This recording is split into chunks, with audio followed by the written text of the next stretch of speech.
This is the way the M4 has been wired over the past couple of years with the wire ties. It also has the old battery spring plates, which are very stiff.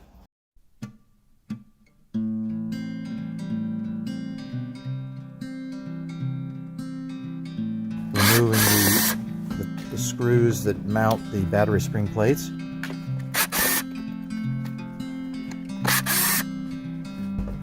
Here are the new super high flex, high displacement battery spring plates.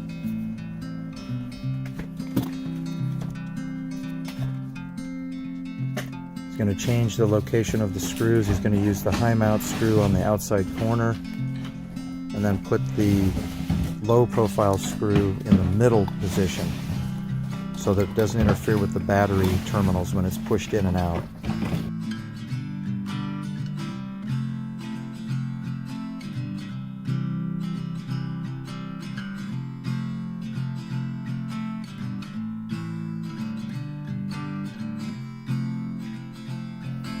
Now these second screws are low profile. They actually lock the outside screws in place, so it's much more difficult to get them to come out. You have to line it up for the holes.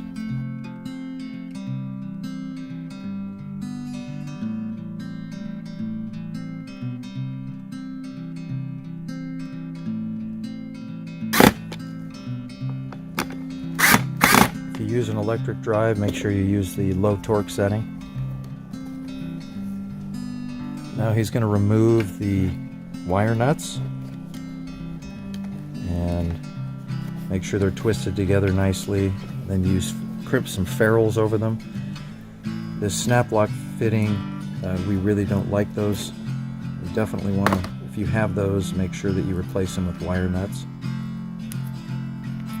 This pair is appropriate for just a simple crimp, or you can use a 6mm ferrule.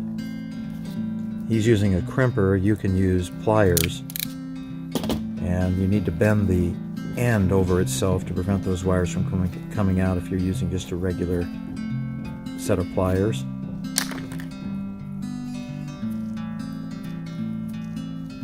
That 2-wire set connects the rotary switch to the fuse assembly. And this is the rest of the red wire bundle.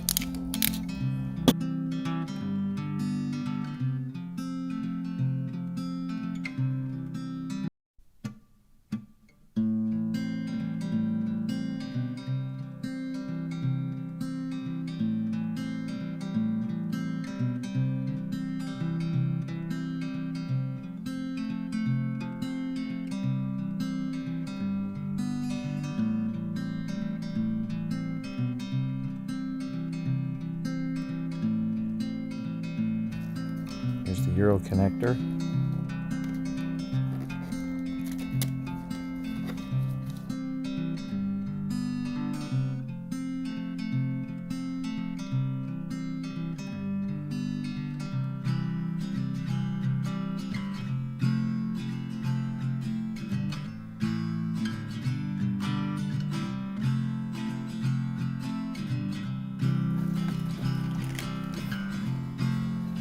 There it is. Of course, we use this, we throw a pad in there. We've got these pads with a sticky side, a half circle just to hold it down.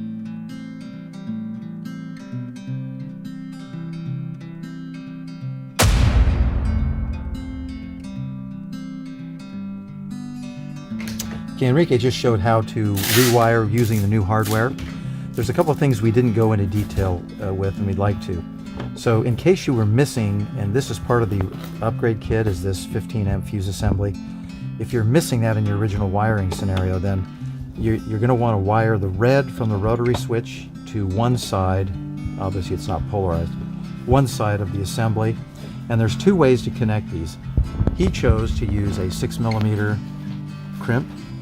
And then, of course, once it's crimped, he put it inside the Euro connector and tighten it down because you have 4 positions. We also ship this crimp, this simpler crimp that's insulated, you can just take that in and just go ahead and smash it down and use a lot of force, and that's as good as anything. And then you don't have to obviously use the Euro connector. I wanted to show how to take these off in case you have to work on them. Basically take pliers on that cap, pry it off, and I'm going to show also how you can crimp the 6mm ferrule, which really isn't designed necessarily for this small, it likes more wires, but we're going to go ahead and because you don't have a crimp tool, this will not hold the wire in place, but the trick is to just bend this over.